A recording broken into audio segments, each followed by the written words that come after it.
رسول النبي الأمين المكين الحنين الكريم الرؤوف الرحيم أما بعد بسم الله الرحمن الرحيم الحمد لله تعالى. We started our first session on Tasawwuf, the mysticism and spiritualism.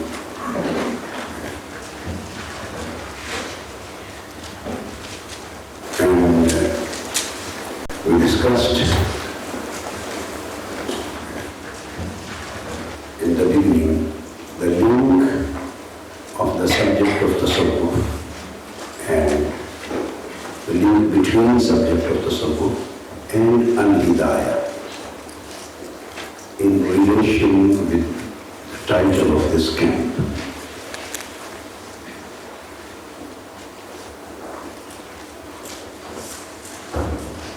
Now coming to the same Quranic verse of Surah Fatiha, where Ihdina Siratal Mustaqim has been taught. So here some prescription has been given to achieve this stage, to achieve al-Hidayah, keeping in mind all the three stages of Hidayah, guidance. I will just repeat for you to keep in mind. The first is Idrakul Maqsood. Idrakul Maqsood. That is the awareness of destination, consciousness of destination. And then, second stage, leading to the right path. And third stage, safe arrival at the destination. Miratul Tariq, and the third is Sahib al-Mutu. For all these three stages, Almighty Allah has prescribed us a specific formula, and He says that only by adopting this Quranic formula, you will be able to achieve the Hidayah in its perfection. And that is Sirat al-Ladhina an'amta alayhim. Here lies the concept of association and company. So coming here for 3 days, now this portion is relevant to that portion of Quranic verse. Al-Hidayah, you got from Ihdina Sirat al-Mustaqim. And can a 3 days company, a 3 days association, a 3 days sitting together, this comes from Sirat al-Ladhina an'amta alayhim. If you want to achieve al-Hidayah, then it is necessary upon you to be in company of those who are the blessed ones, to be in association of those who are the blessed ones, to follow the footsteps of those who are the blessed ones, who are the favored ones, on whom Almighty Allah has showered His favors and blessings. Then Allah says, if you want al-Hidayah, then follow them. Then be associated with them. Then be in their company. You derive the concept of camp from this portion of verse.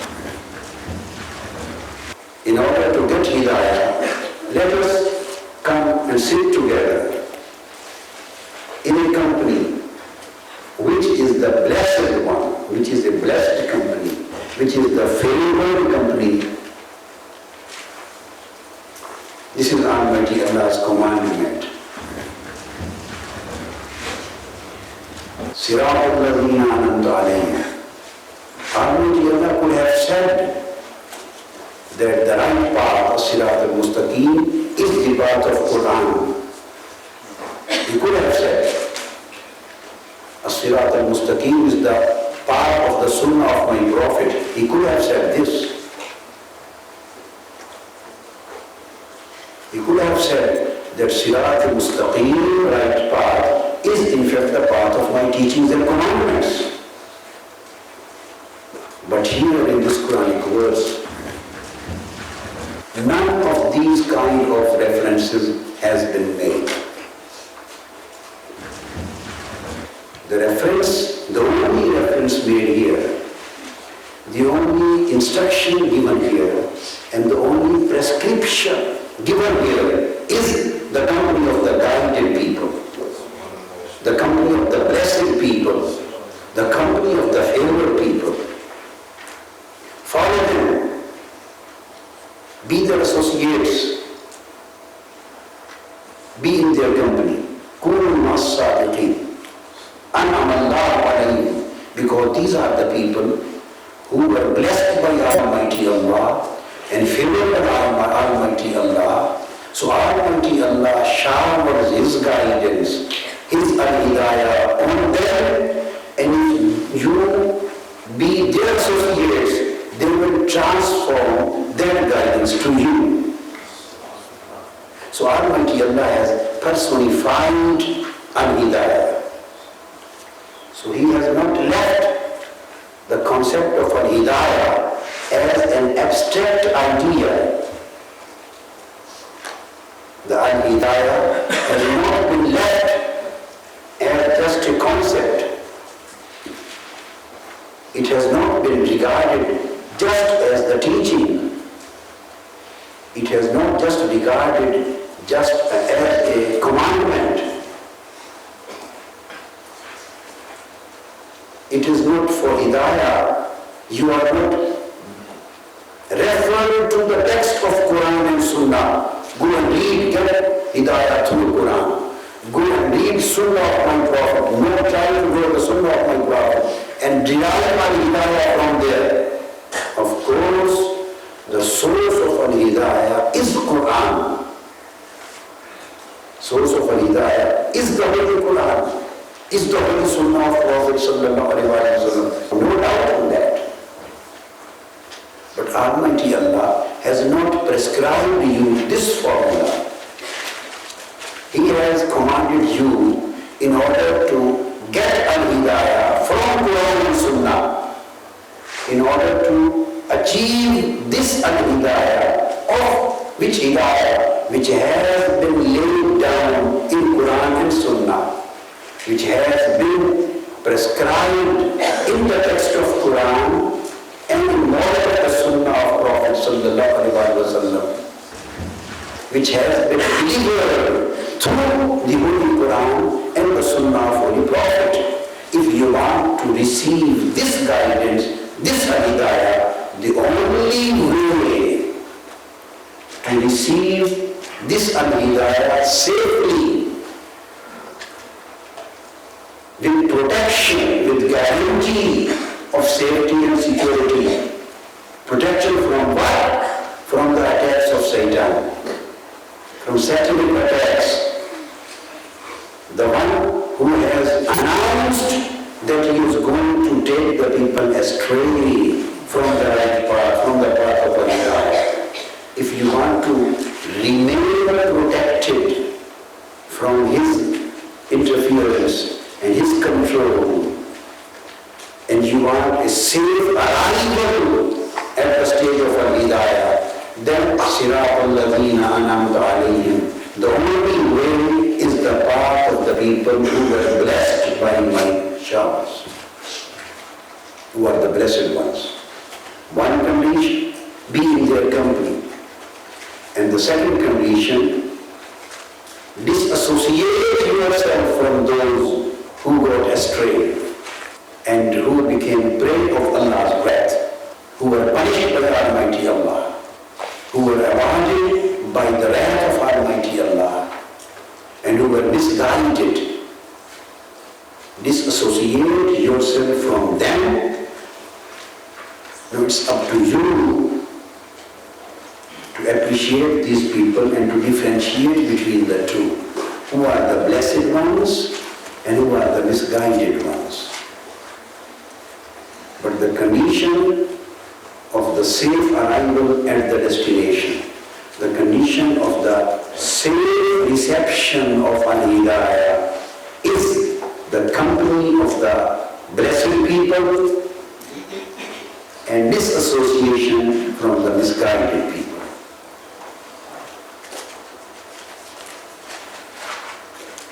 And this is not available just through the reading of books. The first step towards this goal is to achieve the company of someone whom you consider to be the blessed one.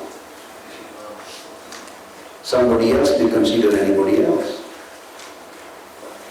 There can be a difference of opinion on this thing, but now this is a decision of your conscience.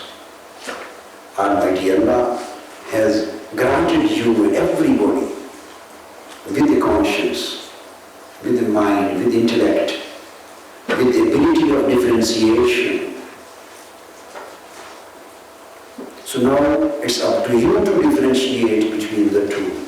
It's up to you to realize, to appreciate, to recognize who are the blessed ones and who are the misguided ones.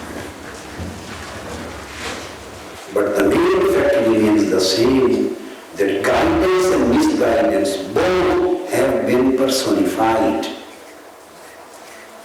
The models, human models, have been declared to be the sources of guidance, and some human models have been declared to be the sources of dalala, misguidance. So some human beings have been declared to be the sources of hidayah, and some human models have been declared to be the sources of dalala, misguided. You fall astray. If you go in the company of some people and you get the right path and al-hidayah, if you remain and get associated in the company of some people. So the concluding the remarks, again, this concept of company, to be in company of someone, again is the major subject of Tasawwuf. Is the major subject of Tasawwuf. And company is the real source of all blessings.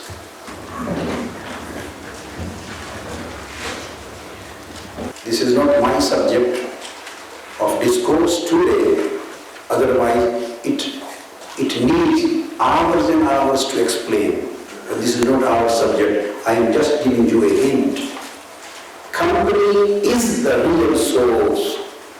Association is the real source of every kind of blessing from Almighty Allah. Just, I'll give you a single example. There are the examples of Sahaba. What are they known in English? What term is used for Sahaba? Let's repeat it. Say loudly. Companions. Where this word comes from? Tell me. Who are the companions? Those who are in the company of holy prophets. That's it.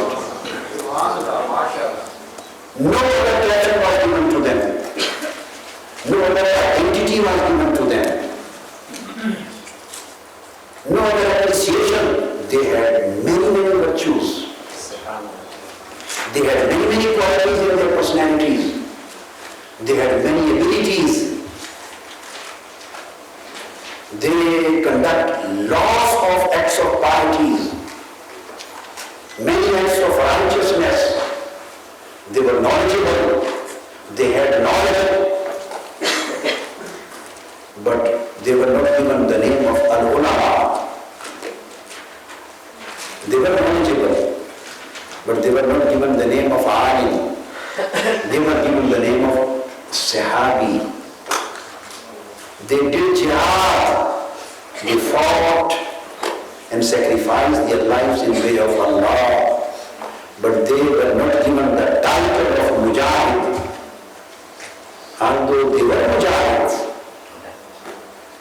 But this caption was not given to them for identification of their class. They were offering the pre-dawn prayer, they were mutahajjideen. They were those, the one who never missed the tahajjud, but they were not known as mutahajjideen, although they were mutahajjideen. They were alim, they were fuqaha, they were mujahideen, they were muballighin, they were scholars, they were good preachers, they were du'a, da'i. They did the work of da'wah, they did the work of spiritual tarbiyah. They fought the holy wars, they were spending their money in the way of Allah, they did the act of charity. They did many acts of piety, acts of kindness, and they had so many human virtues in their life. They had so many moral virtues in their life, so many ethical and human virtues in their life. Nobody can imagine. But in spite of all these virtues and qualities and characteristics which they possessed, none of them, these characteristics, was made the caption or the identification of their class. They were never identified with those characteristics. Only one characteristic from out of thousands, only one quality from out of thousands, only one virtue out of thousands was chosen. And which was that virtue which was chosen? Exclusively, that was the virtue of being in company of Prophet Muhammad sallallahu alaihi wasallam. So Almighty Allah chose this quality out of thousands of their quality, and because of this sohbah, this company, they became Sahaba, and today we say companions. You understand the point? And it was after those people, those who became the followers, then they were known as followers, the Tahirul. Were they not followers of Holy Prophet? Were they not followers of Holy Prophet? They were. But followers, this name was not given to them. This name was given to the second class of the people, Tabi'een and Tahirul. But they were given the collection for identification, and that was a Sahaba because of their company with Holy Prophet. And then Almighty Allah introduced them to the people, to the ummah of Holy Prophet. When Allah introduced them to us through His Quran, He again picked up the same characteristic. He said, Muhammadur Rasulullah, Muhammad is the messenger of Allah. وَالَّذِينَ مَعَهُ أَشُدَّاءُ عَلَى الْكُفَّارِ رُحَمَاءُ بَيْنَهُمْ تَرَاهُمْ رُكَّعًا سُجَّدًا يَبْتَغُونَ فَضْلًا مِنَ اللَّهِ وَرِضْوَانًا. He wanted to mention the Holy Prophet's companions. He said, Muhammad is the messenger of Allah, and those who are in his company, they are like this and this and this and this. Then he started mentioning their virtues. They fight against the enemies of Islam, and they love one another, they are kind to one another. So their characteristics and virtues of their moral behavior was mentioned one by one. But the title given, the first identification given to them was وَالَّذِينَ مَعَهُ, those who are in his company. So the main point which I have explained up to now is that the sole source of blessings and al-hidayah is the company. And company is of two kinds. Physical and spiritual. Physical company and spiritual company. You physically sit and remain in someone's company. Or other is the spiritual one. You get associated with someone intellectually, spiritually, practically, sentimentally. You get associated with someone. You become follower of someone. You get associated with someone, and you remain in somebody's company through his readings, through listening to him, through reading his books, through getting his knowledge, through remembering him, through getting instructions from him, to follow his teachings, to follow in his footsteps, like Siratul Ladina Anamta Alayhim. So if you create this kind of link and association with someone, this is again regarded as the spiritual company. And Allah provides you with the same kind of blessings after the companions. For the Ummah, same kind of blessings which He provides you sometimes with the same kind of blessings which He provides you with your condition of remaining in physical company. So it becomes a way, it becomes a means. So this can indicates the concept of company. And now I come to the subject of Tasawwuf. This is again the subject of Tasawwuf we have discussed. Crux. You already mentioned the Quranic verse where Almighty Allah says, and mentions the raising of the Prophet sallallahu alaihi wasallam to the people, to the faithful, to the believers. And 4 duties of Holy Prophet sallallahu alaihi wasallam have been mentioned there. I want to just in the beginning, I want to indicate just towards one. See, this is my great blessing on the believers, that I raised my messenger to you, amongst you, and he recites the verses of Quran, recites my verses on you. Yatlu alaykum ayati. He recites verses of Almighty Allah on you. Second thing mentioned is وَيُزَكِّيهِمْ, and then he purifies you. And then وَيُعَلِّمُهُمُ الْكِتَابِ. This is in fact, then he purifies him. The other verse says يَتْلُو عَلَيْكُمْ آيَاتِنَا وَيُزَكِّيكُمْ وَيُعَلِّمُكُمُ الْكِتَابَ وَالْحِكْمَةَ. This verse is from Ali Imran, Surah Ali Imran, this chapter number 3, verse number 164. Another verse, Yatlu alaykum, he recites the verses of Allah onto you, and he purifies you. This is in Al-Baqarah, chapter 2, Al-Baqarah. So he says, then he recites Holy Quran on you, he purifies you, وَيُعَلِّمُكُمُ الْكِتَابِ, and then he imparts the knowledge of Quran, the knowledge of Kitab into you. He gives you the knowledge of Quran, imparts the knowledge of Allah's book into you, wal-hikmah, and he blesses you with wisdom and reasoning. 4 things are mentioned here. Tilawatul ayat, recitation of the verses of Allah, verses of Quran. Second, purification. Purification of your soul, nafs. Purification of your mind, aql, intellect. Purification of your heart, your qalb. Purification of your spirit, your ruh. Everything requires a specific purification. He purifies you. It means he purifies your souls, he purifies your minds and intellect, he purifies your heart, he purifies your spirit, and then he purifies your secret, inner self, secret and inner self of your personality.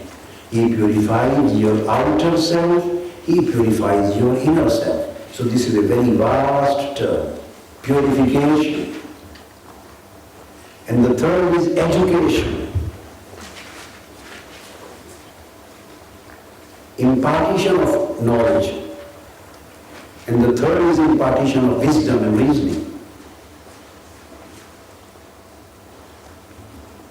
We are dealing tonight with the concept of tazkiyah, purification. So, the concept of tasawwuf emerges out of yuzakki and yuzakkiku from this tazkiyah, purification. And I have already explained that this tazkiyah means purification. This purification is the process which Tasawwuf gives us for the safe arrival at the destination. So Tazkiyah is the means, and the other term which I have used, that is ihsan, and ihsan is the destination. And the verse which I have recited, Hal jaza'ul ihsan illa al-ihsan. There are many other verses on ihsan. Many other verses.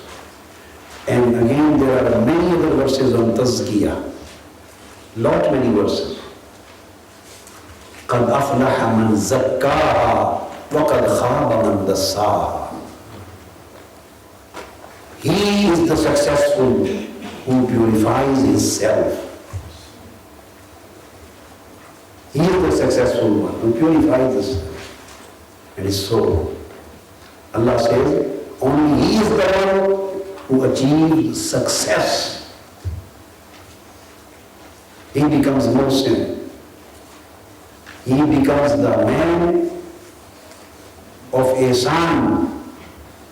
And the man of ihsan who gets this success through the process of purification has been declared to be Afla. He is the successful one.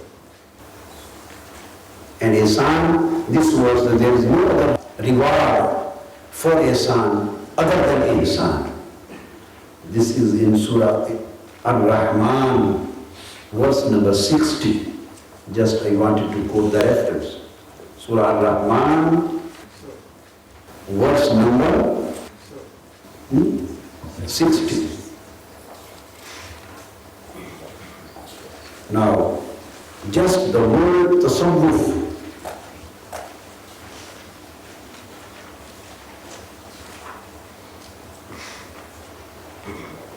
is derived from the root word safa.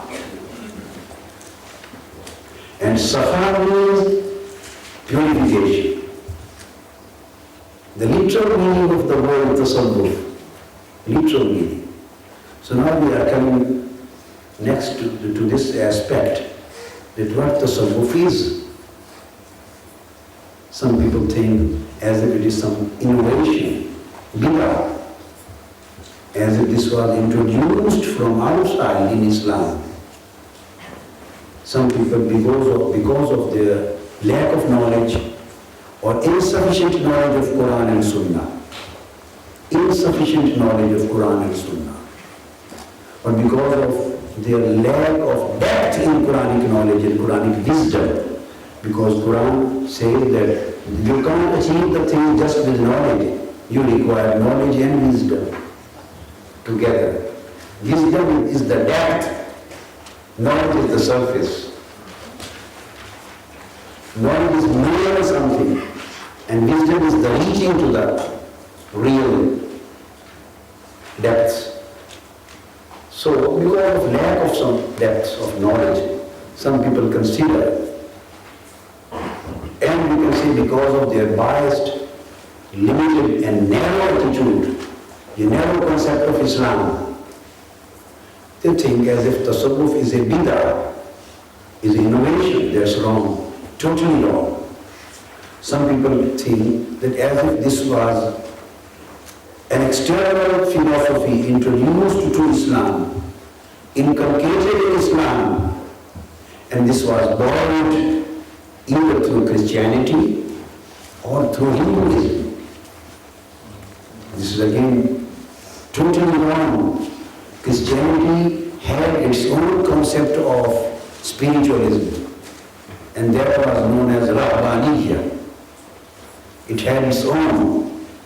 If you start, the basic point I tell you, if you start tracing the roots of spiritualism in various cultures and religions, those who are prior to Islam in history, and you find the traces of spiritualism in there, and then you say that since those cultures and religions and philosophies were prior to Islam, so many thousand years before the promulgation of Islam and raising of Prophet of Islam and revelation of Holy Quran, these cultures, philosophies, ideologies, civilizations and religions were prior to Islam in history. And you find the traces of spiritualism or modes of spiritualism or full-fledged concepts of discussions and teachings of spiritualism like in Buddha, like in Mahavir Samani, like in the books of Hindu philosophy and Hindu theology, in their Veds, in their Upanishads, and in Christian books, and even in Judaism, and in Zoroaster, even in Confucius teachings. And then you start saying that you see, here is Tasawwuf in these religions and philosophies and cultures and ideologies. So the Muslim Sufiya took Tasawwuf from Christianity. Muslim Sufiya took Tasawwuf from Hinduism. They took Tasawwuf from Buddha. They took Tasawwuf from this philosophy. They took Tasawwuf from this ideology. This is totally nonsense. If you say this, then you will find the human values also present in those ideologies. So we have taken the human values also from Hinduism, also from Buddhism. The human values and morality, the morality was also in the Greek philosophy. They were the first, the Greek philosophers were the first people who wrote on morality. So have Islam and the Muslim thinkers, have they taken the morality from the Greek philosophy? Have they taken morality from the Christian philosophy? Have they taken democracy from the Greek states? Have they taken? So you can trace anything in any religion. Because basically, most of the religions were based on the divine revelation. Even Hinduism, which is not a revealed religion, who knows that what were the origins of that philosophy, and they were changed and altered and amended afterwards. Because Hinduism comes from prehistoric period. And no person till today is aware of the name of the authors of the original books. The Hindu people are not aware of the names of authors, though authors are unknown to Hindus. Authors of Veda, their 4 religious books, Veds, Rig-Veda, Atharva-Veda, Yajur-Veda and Sam-Veda. These are the 4 basic books of Hindu religion. Nobody till today knows the name of author of Rig-Veda. Nobody knows the name of author of Sam-Veda. Nobody on this earth knows the name of author of Yajur-Veda. Veda, nobody knows. Then they have their own Hindu philosophy. These books are known as Upanishads. People don't know the names of the authors of Upanishads. They have their book Ramayana and Mahabharata. Nobody knows the name of the author and compiler of Ramayana and Mahabharata. They are just aware of the stories which are mentioned in these books, Ramayana and Mahabharata. They just name Ramchandra and Ramchandra and Krishna Maharaj. Nobody correctly with historical facts is aware of the exact details of their life. And I know better who they were. Where did they come from? So the basic thing is just to us, Quran says, in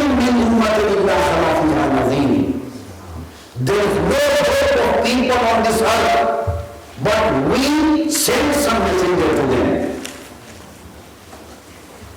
Every group of people, every community of human beings, every part of the world, messengers and mursals were sent to them with divine revelation, with divine guidance, with divine messages. And in this way, the divine messages were spread all over the world. Right from east to west, on all of the globe of this earth, everywhere, the divine light was spread. Everywhere, the divine message, the divine instruction, the divine teaching was spread all over the world. Some communities and religions know their origins and their compilers and authors of their book, and some people don't. That's why if this spirituality is traced in various cultures and in various philosophies and in various religions, it doesn't mean that we have taken the thing from them. Everybody has taken the thing from God. Every religion has taken something from the messengers.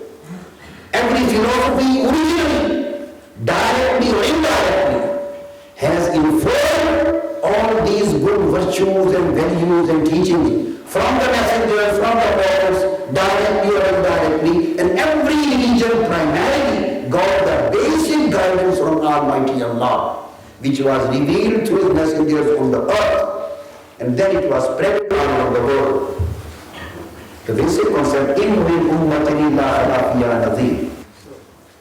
No part of the world and no group, community of the human beings was left unaddressed and unattended. So this is no argument, no evidence. You can find anything in anywhere. Hinduism has his own concept of spiritualism. And they say it's yoga and yoga. For example, they have their concept of Rabbul Arbab. So what would we say?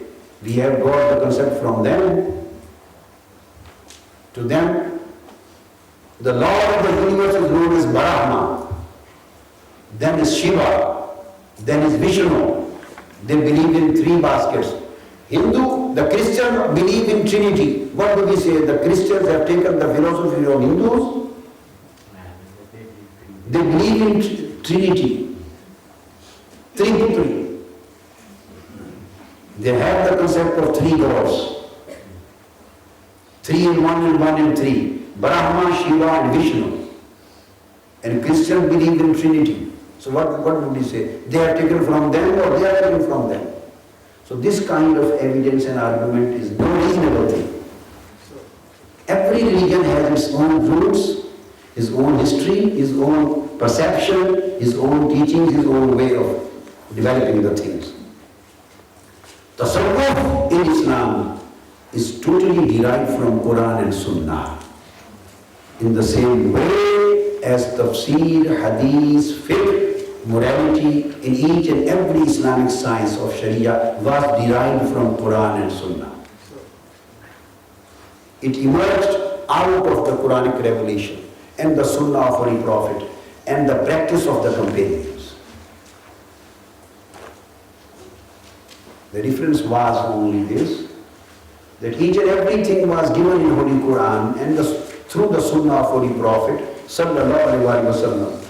Those who started interpreting the Holy Quran as a whole, they were known as Mufassir,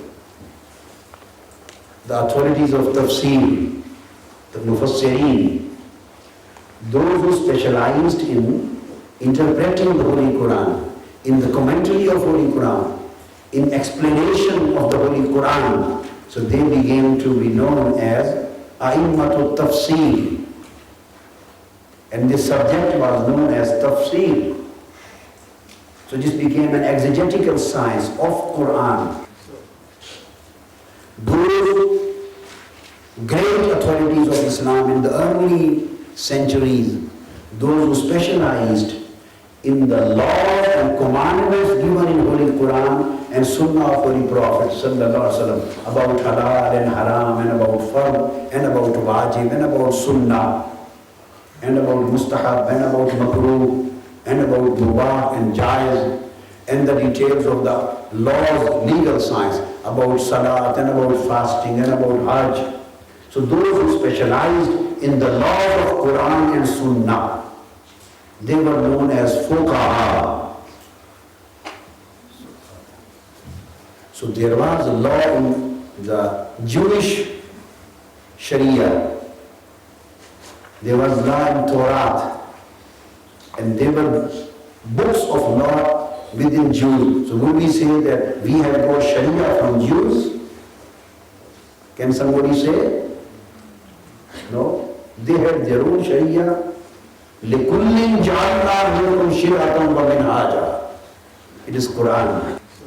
We have made a Sharia for every group of people and minhaj for every group of people.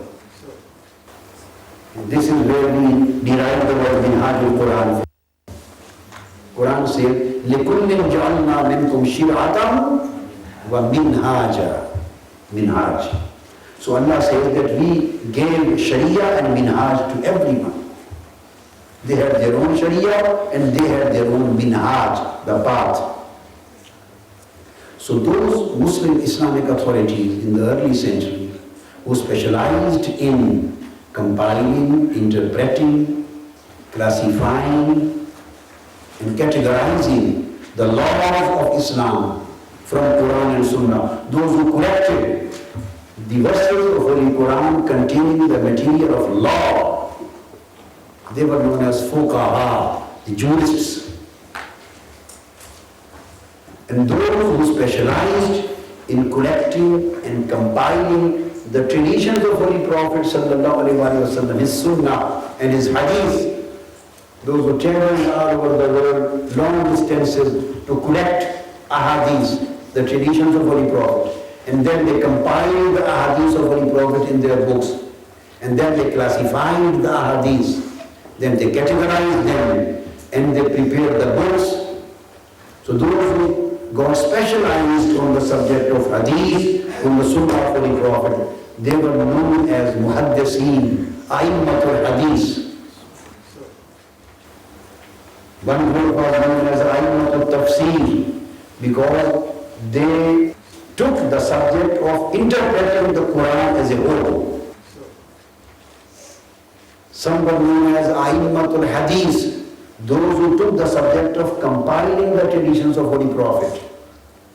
Those who took the subject and responsibility of compiling and classifying the subject of the law from Quran and Sunnah, they were known as a'immatul fiqh. And in the same way, at the same time,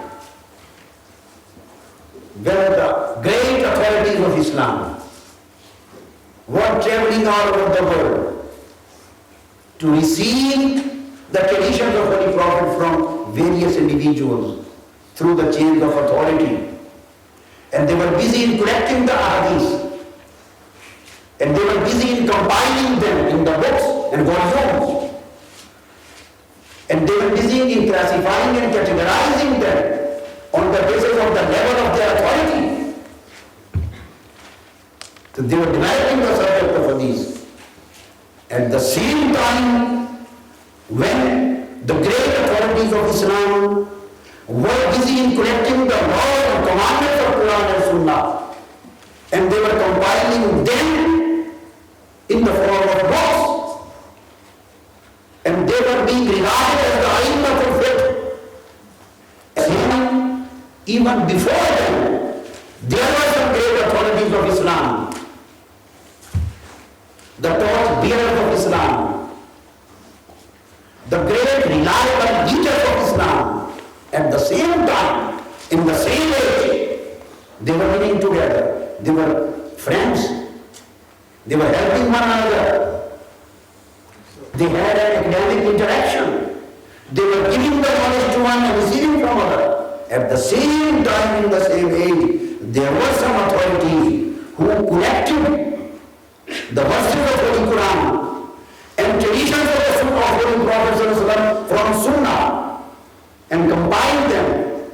And they specialized on the subject of purification in heart, purification in soul. The fuqaha, they were collecting the law so that you may be able to pray correctly. And there were some people at the same time, those who were collecting the material from Quran and Sunnah, the verses and traditions, and compiling in the form of what? In the form of a science. And they were dealing with the subject of tazkiyah. They were dealing with the subject of ihsan. The scholars, other scholars, they were trying to provide you the law so that you may perform the deeds, so that you may perform the Islamic deeds. And there were some authorities who were busy in providing you the guidance so that you may beautify those deeds. They were busy in the formation of the substance, outer form of the deeds. And there were some authorities who were busy in beautifying the inner aspect of the deeds. And they were collecting the laws of Quran and Sunnah on sincerity. They were collecting the laws of Quran and Sunnah on love with Allah. They were collecting the laws of Quran and Sunnah on the subject of wariness, on the subject of humbleness, on the subject of humility, on the subject of sincerity, on the subject of purity, on the subject of morality, on the subject of the love with Allah, on the subject of company, on the subject of nearness to Almighty Allah, on the subject of fear of Allah, on the subject of hope and desire for Allah. They were busy in building the bodies of Islamic deeds, spiritual deeds, and they were busy in beautifying the inner to provide the beauty in the inner self of the deeds of salah and fasting and the like. They were busy into collecting the law to how a man will get connected with Almighty Allah and how his connection will become sincere. How a man can be sincere to Allah. How a man can be sincere in praying. How a man can be sincere in fasting. How a man can be sincere in his behavior. Behavior with what? His behavior with faith. There were some authorities who were trying to beautify the faith, who were busy to collect the material from Quran and Sunnah so that the beauty be given to the deed, the beauty be given to the faith, the beauty be given to the Sharia acts, then the beauty be given to the heart, beauty should be given to the intellect, the beauty should be given to the mind, a beauty should be given to the soul. The beauty should be given to the secret of your personality. The beauty should be given to the inner self of the secret. The beauty should be given to your moral conduct. A beauty should be given to your behavior with human beings. The beauty should be given to your behavior with God. Beauty should be given to your behavior with Allah. So that because of this beauty, beautiful acts, what does ihsan mean? Ihsan means to beautify the act, to perform beautiful acts. This is the meaning of ihsan. You understand the point? Iman is from peace and submission. Islam is from sin, security and obedience. Security through obedience. And ihsan is from husn, that is beauty, excellence in the form of benevolence. Iman gives you the faith, Islam gives you the practice and deeds, and ihsan beautifies the faith and deeds, gives you the beauty, gives you the excellence, gives you the benevolence. So beautifying the acts and faith and deeds. So there were some people busy in doing this collecting the material of Quran and Sunnah in the same age they were given the name of A'immatul Tasawwuf. This is the same time and same age.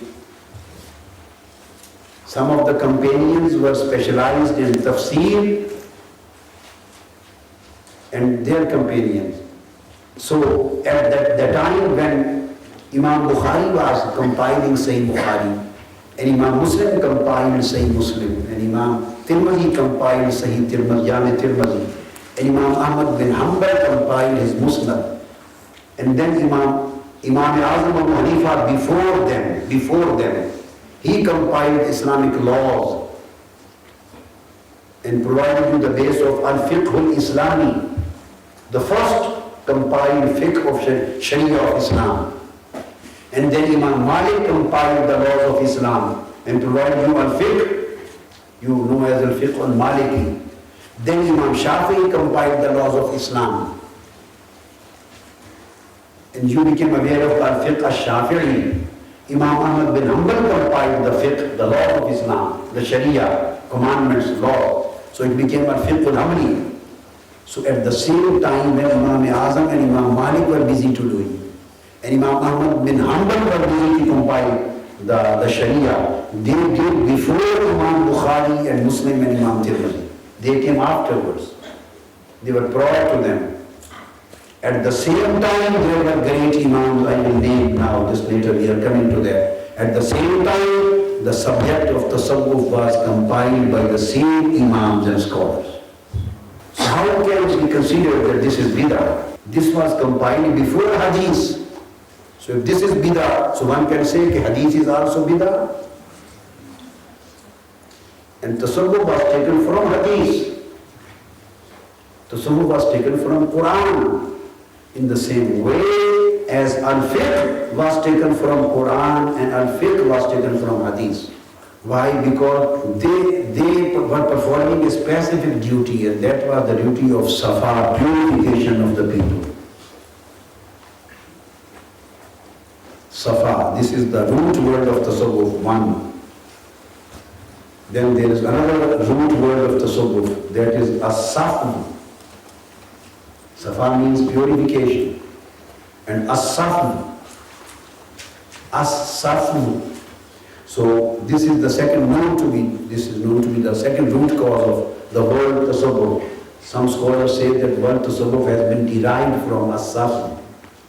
If it is there, As-Safu means love and friendship. Love of Allah and friendship with Allah. This is the meaning of Tasawwuf. And if we accept this version that Tasawwuf is derived from the word As-Safa, As-Safa means purification. So then it means the one who purifies his heart from the lusts, he is Sufi. And the science of purification is Tasawwuf. If we take the second version, that Tasawwuf is from As-Safu, it means love and friendship. Then it means the one who falls in love with Almighty Allah. The one who falls in love with Almighty Allah, and the one who becomes friend of Almighty Allah, he is known to be Sufi. And science of loving Allah and science of becoming friend of Allah, this is known as Tasawwuf.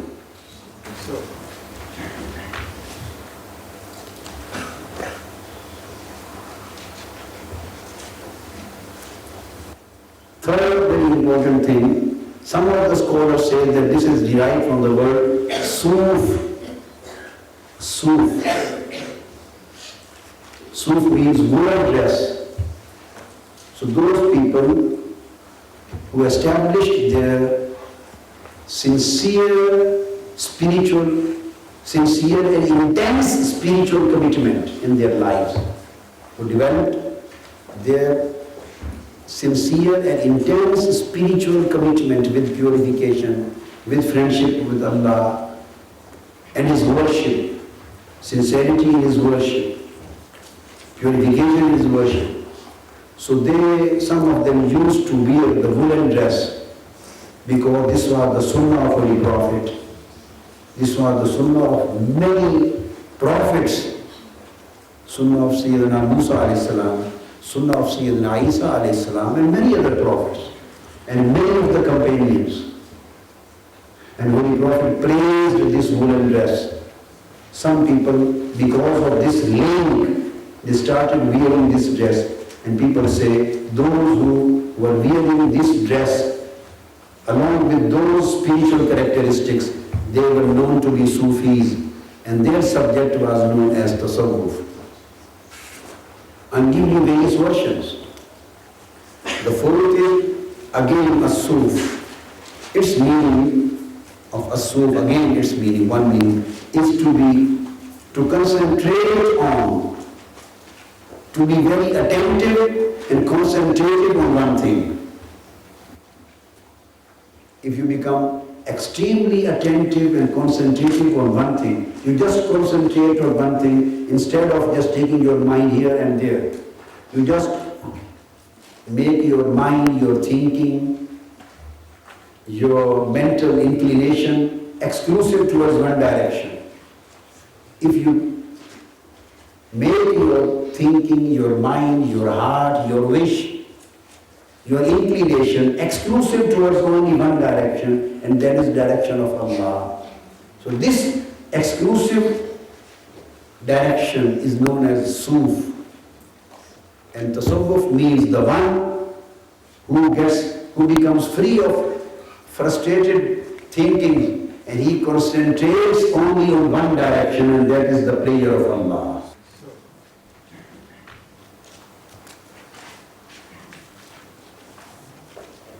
The one who becomes attentive to Allah in his worship, in his love, attentive. He is Sufi. Again, the fifth version is, some scholars say that this word Tasawwuf has been derived from Sufa. And you know, there were companions of Sufa, and they used to live in company of Holy Prophet sallallahu alaihi wasallam to get spiritual training. Ashab Sufa. The way of Ashab Sufa was known to be the subject of Tasawwuf. Sixth version is Asaf. Saf. You know, Saf means line. Who stood in the first Saf of the relationship and friendship of Almighty Allah. The first saf of the relationship and friendship and servanthood of Almighty Allah. So because of standing in the first saf for Allah, they were known as Sufi, and their way of life was known as Tasawwuf. So these are various versions. And just finishing this aspect of its literal meaning, I will quote Huzur Sayyidina Ghawsul-Azam Shaykh-ul-Qadri Jilani's view. And you can get all these detailed references from my book, Haqiqatus Tasawwuf. All these details which I have mentioned are mentioned by Imam Qushayri in his book Ar-Risala, and Imam Abu Nasr As-Siraj, in his book Kitab-ul-Lum'a, Al-Lum'a.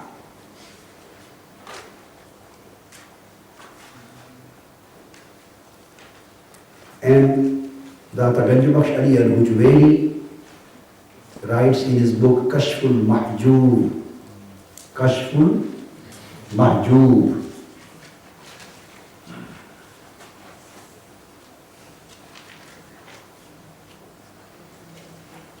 And again, this Imam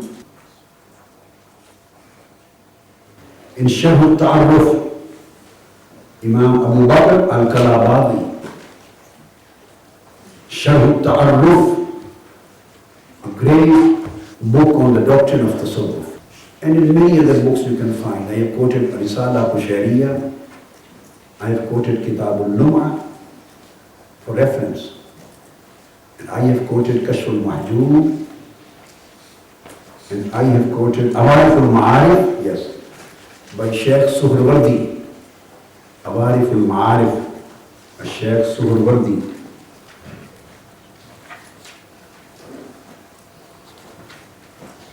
I have given you some name of the famous books. There are many other books which I already discussed this subject. So, coming to the Sayyidina Shaykh-ul-Qadri Jilani, who is Ghusul Azam's view about Tasawwuf, he says the word Tasawwuf constitutes of 4 letters.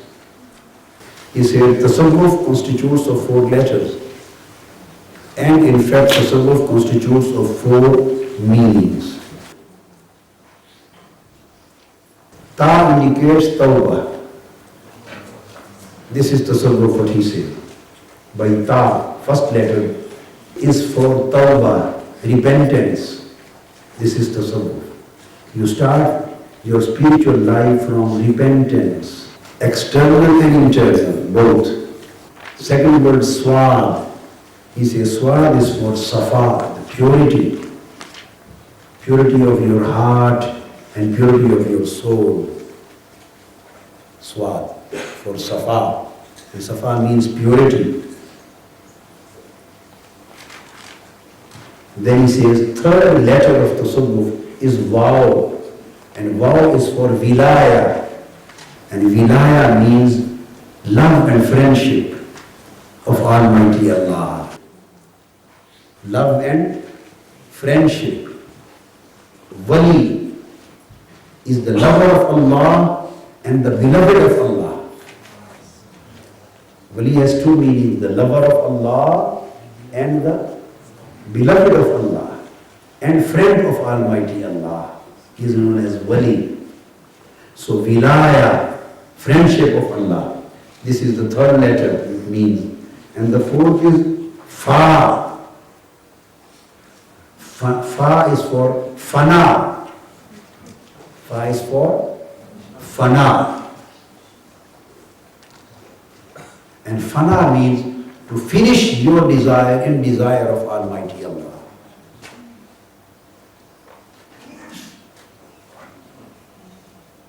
To finish your desire, to finish your preference in the preference of Allah, to finish your wish in will of Allah,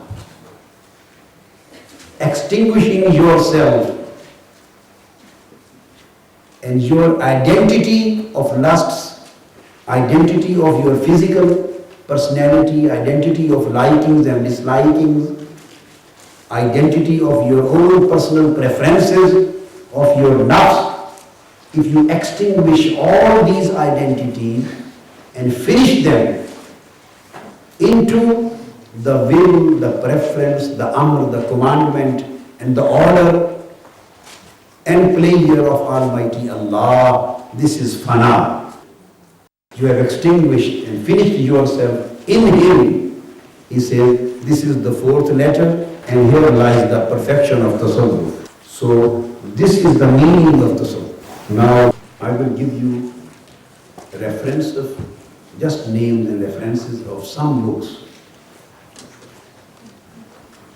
the original books which were written on Tasawwuf.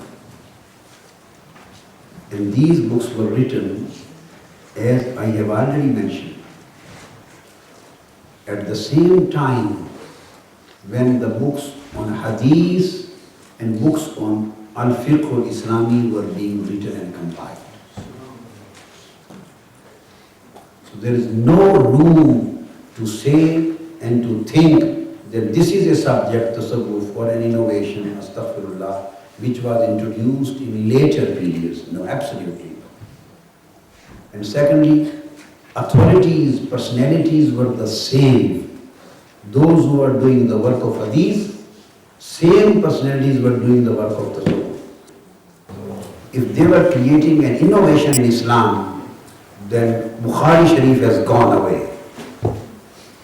Then there is no place for accepting the Muslim and Bukhari and Tirmidhi and any book of Hadith. Because those A'immah, the great authorities who compiled the Tasawwuf, are the actual real authorities in the chain of transmission for Bukhari, Muslim, Tirmidhi and every book of hadith. I'm talking of those authorities whom Imam Bukhari has relied upon, whom Imam Muslim has relied upon, whom Imam Tirmidhi, Abu Dawood, Nasai, Ibn Majah, then Imam Ahmad bin Hanbal and Imam Shafi, Imam Malik and Imam Azam Abu Hanifa, everyone who compiled the knowledge of Prophet Muhammad sallallahu alaihi wasallam in the form of books of hadith or in the form of books. They relied on certain chain of narrators. They relied on certain chains of transmissions. They relied on certain chain of authorities.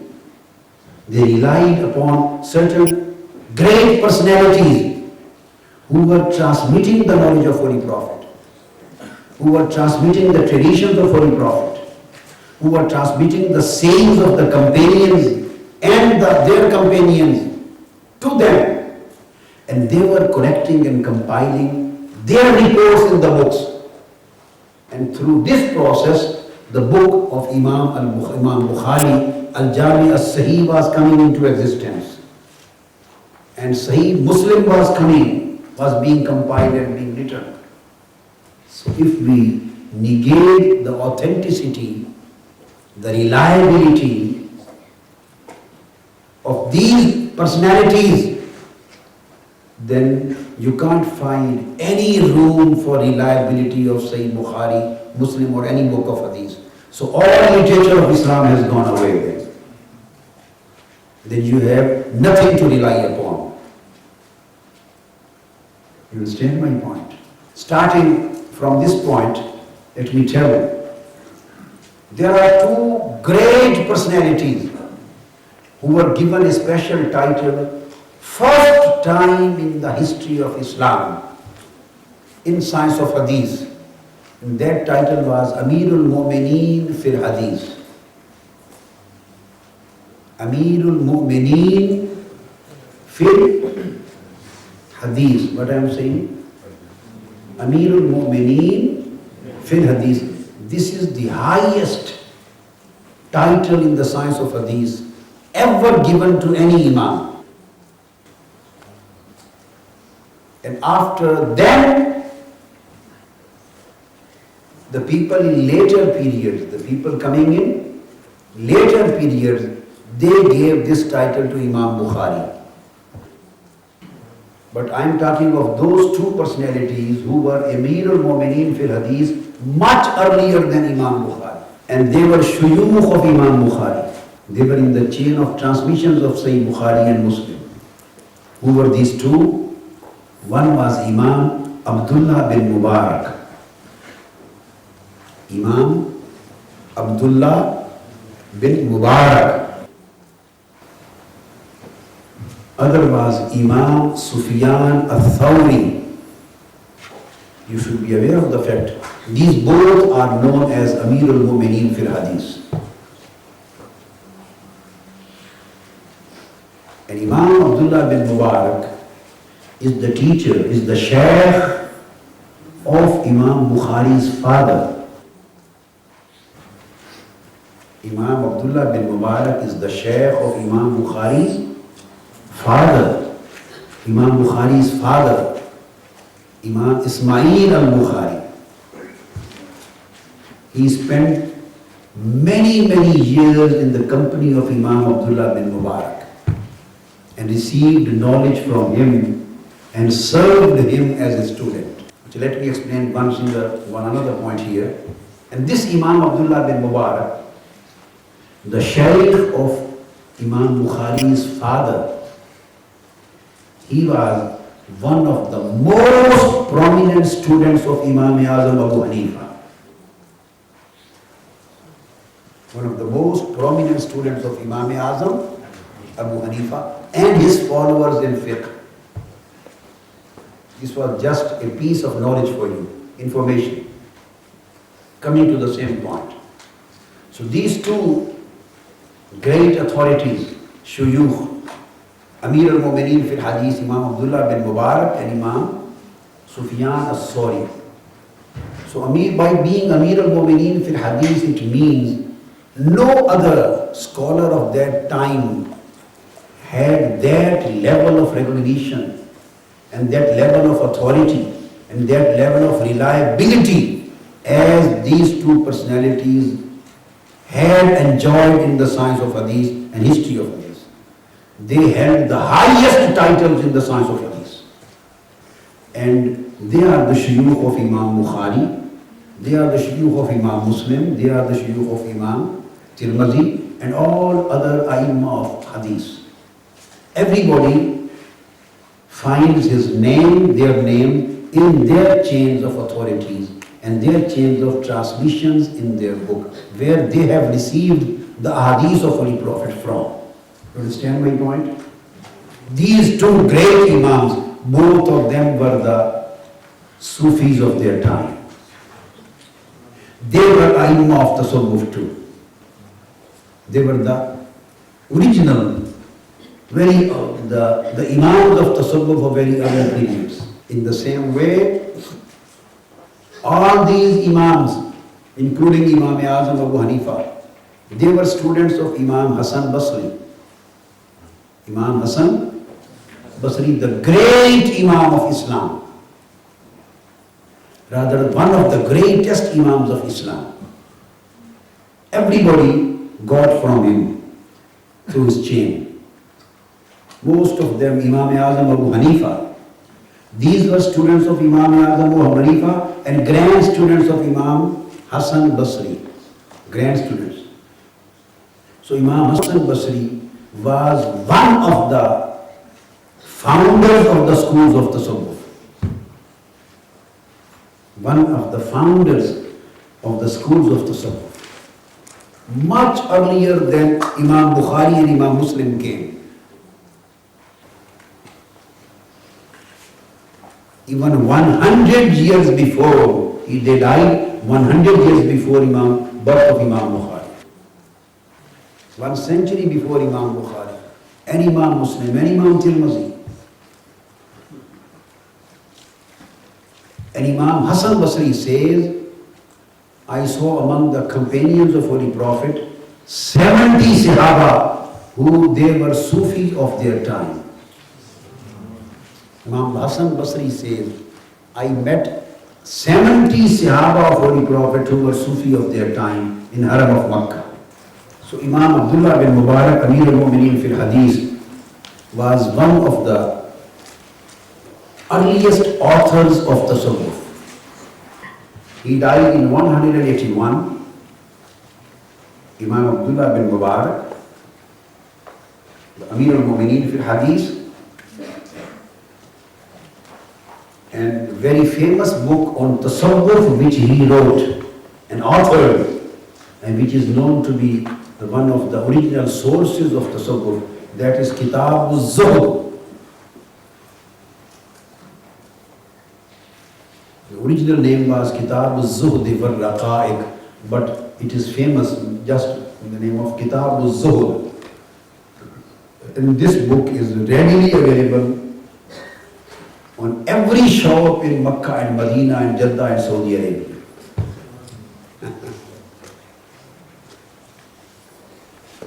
This book is available in Makkah and Medina and Saudi Arabia, all those shops. He died in 181.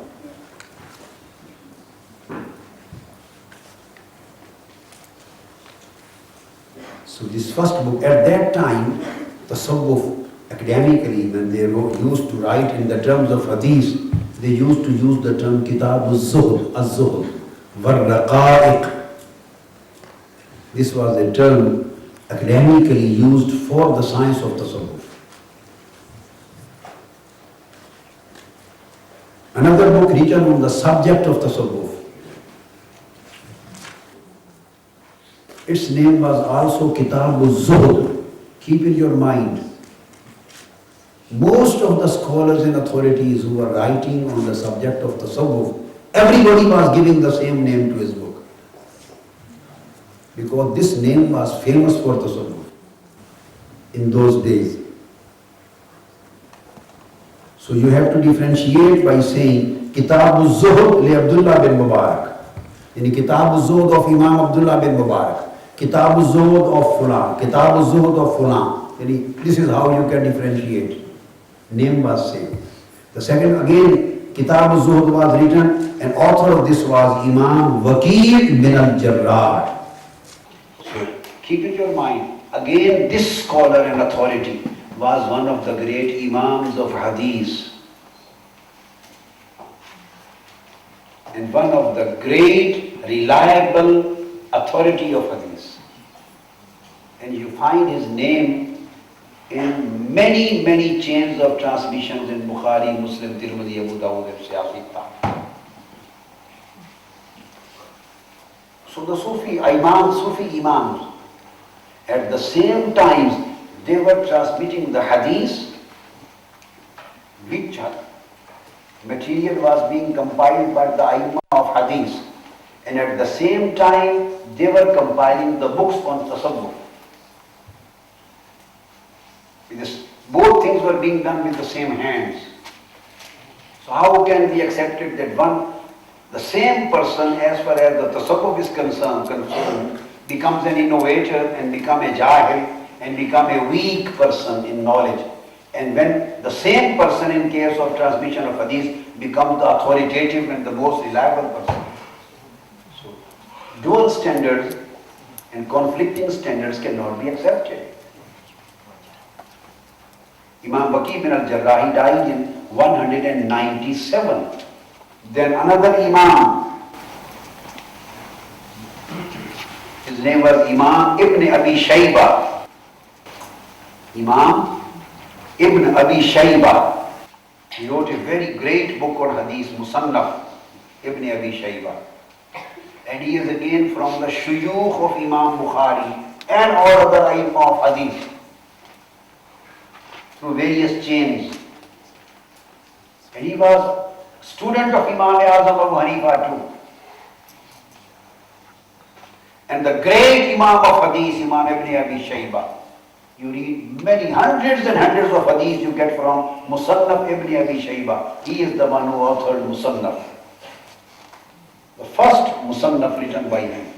And the other is Musannaf Abdul Razzaq. Both are students of Imam Azam Abu Hanifa. This Imam Ibn Abi Shayba, he died in 235. He wrote a book on the subject of Tasawwuf and Suluk. Its name was Kitab-ul-Adab. Kitab-ul-Adab. Adab means beauty of behavior. What does adab mean? Beauty of behavior. To beautify your behavior with Allah, to beautify your behavior with holy prophets, to beautify your behavior with other human beings, to beautify your behavior with your shaykh and shuyukh, to beautify your behavior with your friends, your brothers, your parents, everyone. So beautification of the behavior, this is the main subject of Tasawwuf. Theme of Tasawwuf. Crux of Tasawwuf is adab. Adab. And from this concept, the concept of respect and reverence emerges out. So he wrote the book Al-Adab.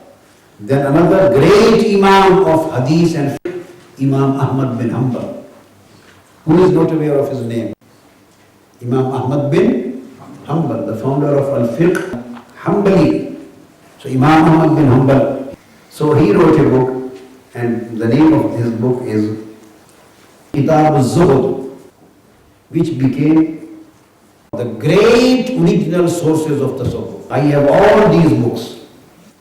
So Imam Ahmad bin Hanbal wrote a book, voluminous, in 3 volumes, Kitab-ul-Zuhd. And most of the Aimma of Tasawwuf later, they derived the traditions of Tasawwuf from Imam Ahmad bin Hanbal's Kitab-ul-Tasawwuf. Imam Ahmad bin Hanbal wrote another book on Tasawwuf, and its name was Kitab-ul-Warq. Vara is known as abstinence, abstaining from the doubtful things. Taqwa is wariness. All these things are the subjects of Tasawwuf. These are the subjects. These are not the subjects of fiqh. You take any book of fiqh al-Islami, you won't find these subjects, these chapters. Any book of al-fiqh, Imam Malik, Imam Ahmad bin Hanbal, Imam Shafi, Imam Azam Abu Hanifa, or later fuqaha, you don't find any chapter on taqwa. You don't find any chapter on vara. You understand the point? You don't find any chapter on ikhlas. You don't find any chapter on mahabba. You don't find any, all these things are the subject of tasawwuf. And you don't find these subjects as a chapter in the books of aqidah. You find these things in books of hadith because hadith is a comprehensive thing like Holy Quran. Everything has to be present in Quran and everything has to be available in hadith because every knowledge has been derived from either Quran or hadith or through both. So he wrote another book, Kitabul Wara'. Now one more book in the same days was written, and that was written by Imam Haris bin Asad al-Muhasibi. Imam Haris bin Asad al-Muhasibi. Imam Ahmad bin Hanbal died in 241 Hijrah, and Imam Haris bin Asad al-Muhasibi, he died in 243. He died in 240. So he wrote many books on Tasawwuf. The great Imam. And Imam Ahmad bin Hanbal, up to many years, used to sit in his company. Imam Ahmad bin Hanbal used to sit in the company of Imam Haris bin Asad al-Muhasibi.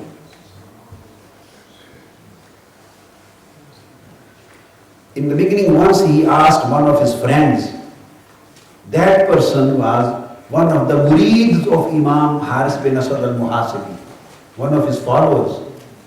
Imam Ahmad bin Hanbal asked him that Imam Haris bin Asad al-Muhasibi, I have heard he visits your house often or frequently. So whenever, any evening when he has to come to your house, please inform me. I want to sit in a room hidden from him, and sitting there I want to see him and I want to listen to him.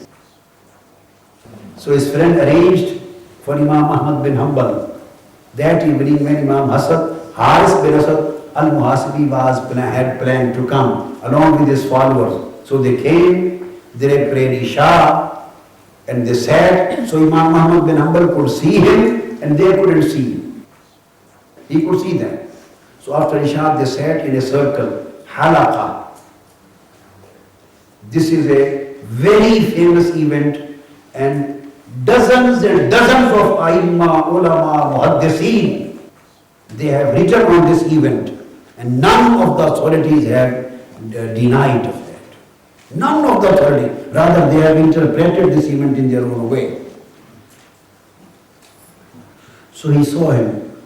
So Imam Haris bin Asad al-Muhasibi sat in a halaqa, and his followers were sitting in the circle, and they didn't utter any word. He didn't utter any word. He didn't speak. He just sat down. And some few followers and the people who came along with him, they also sat down in a circle, and they just wanted watching his face. They kept quiet. There was a complete silence for a couple of hours, and he was also silent, just remembering Almighty Allah in his heart, and they were watching his face and getting blessings through his face. So the whole circle was silent. Then somebody broke the silence, and he put one question on Imam Haris bin Asad al-Muhasibi. He answered. When he answered the question, most of the people sitting in the halaqah, they started weeping and crying, screaming. Then they started weeping and crying loudly. And the tears were showering from their eyes. And there was a very strange spiritual state and condition on everyone. At that moment, when that man, the host, saw this very strange position of each and every person sitting in the halaqah of Imam Muhasibi, he thought that he should go and see what is happening on Imam Ahmad bin Hanbal. So he, from other way, entered to that room to see what Imam Ahmad bin Hanbal is doing. When he saw him, he was also crying, and he has left his own position. He was so much deeply grieved, and he was crying that he was not in proper senses. He had lost his senses. He stood there for a while, and when Imam Ahmad bin Hanbal came back to his senses, the halaqah was finished, they went away. He said, "What happened to you?" I said, "I can't say." He said, "Wallah, I swear by God, I have never seen a person like Imam Haris bin Asad al-Muhasibi. And I have never heard the utterances or speech like him." This was Imam Haris bin Asad al-Muhasibi. So he wrote a book, and the name of his book is Risalatul Mustarshideen. Risalatul Mustarshideen. Fortunately, this book is here with me today. All other books are in Pakistan. I had no plan to discuss these things, but this book always remain with me. I love this book. I just keep this book in my bag during my travels. This is the book of Imam Haris bin Asad al-Muhasibi, Risalatul Mustarshideen, the Risala for the seekers of Hidayah.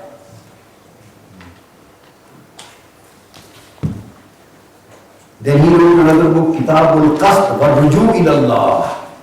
Kitabul-Qasd wa Ruju' ila-Allah. He wrote another book, its name is Al-Masail fi Zuhud. Kitab Al-Masail fi Zuhud. He wrote another book, its name is Kitabul Ri'aya. Ri'aya, the concession. He wrote another book, its name is Haqiqatut Tawakkul. So Imam Haris bin Asad Muhasibi wrote many books on Tasawwuf. These are few original authorities, original books. Before everybody, before Imam Sulami, before Imam Hajwairi, before Imam Qushairi, you understand? Before Imam Abu Nasr Siraj al-Tusi, before Imam Abu Talib al-Makki, all authorities on Tasawwuf who came, just prior to each and everyone, before Imam Junaid al-Baghdadi, before Imam Sari al-Saqati, before Imam Shibli, Abu Bakr al-Shibli, prior to everyone. These books were written on Tasawwuf, and then the writings and the authorship is carried on. Then came Imam Bukhari and Imam Muslim and Abu Dawud and Ibn Majah. Everybody made a chapter in his book. Imam Bukhari fixed a chapter in his book, Sahih al-Bukhari, Kitab-ul-Riqaq. That is the chapter of Tasawwuf. The name is Kitab-ul-Riqaq, but the subject is Tasawwuf. Imam Muslim wrote a chapter in his Jami' al-Sahih, Kitab-ul-Zuhd wal-Raqa'iq. Kitab-ul-Riqaq. Riqaq is from Riqqa. Riqqa is softness of heart. Softness of heart. The subject of heart is the subject of Tasawwuf.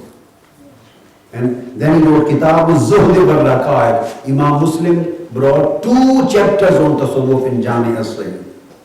Then Imam Ibn Majah, he wrote a book on Tasawwuf in his Sunan, Kitab-ul-Zuhd.